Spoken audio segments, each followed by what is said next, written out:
In this video, we would like to share with you one of our favorite vegetables, sweet potato leaves. You may never have eaten the leafy part of a sweet potato before. Not only is it edible, but it also tastes great, and it's nutritious. Unfortunately, it's not very common to find them in grocery stores in the US, but they can be easily grown in your garden. If you're curious to see how we grow them and cook them, please keep watching.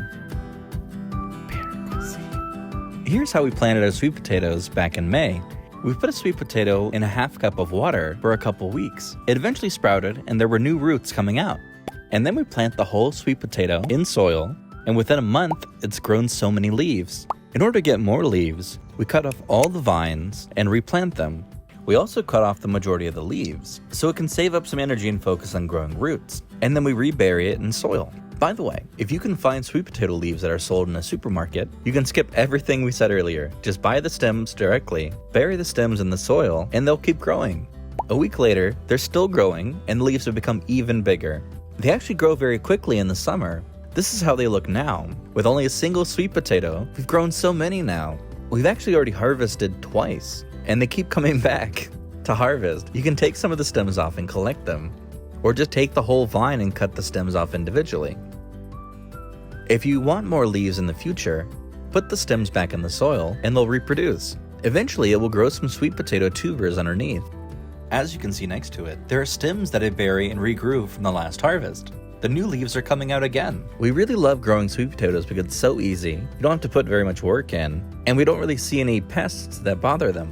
Even though some of the leaves got bitten by pests, the majority are still fine. Among all of the leaves, there are only 2 of them that have any holes, which is pretty good. Let's go back to the kitchen. Rinse the leaves in water. If the leaves are still young like this one, you can go ahead and cook them directly.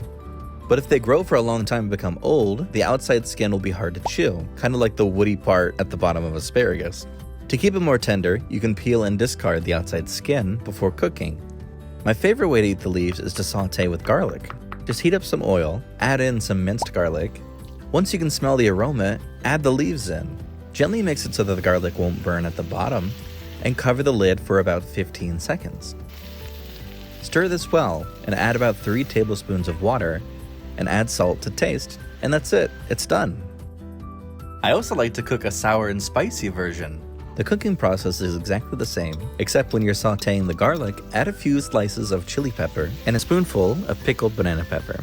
You can also add some oyster sauce when sauteing the greens. It makes it taste great. Since the pepper is fermented, it will bring some amazing flavors to the dish, and it matches so well with the sweetness of the leaves. Voila! We hope you enjoy making this sweet potato leaf recipe, and we'll give it a try sometime, or even start growing them next spring. The tubers are not ready yet, but we will update you in the future and see how many sweet potatoes we can harvest. Thank you for watching until the end. Don't forget to like and subscribe to our channel for our future recipes.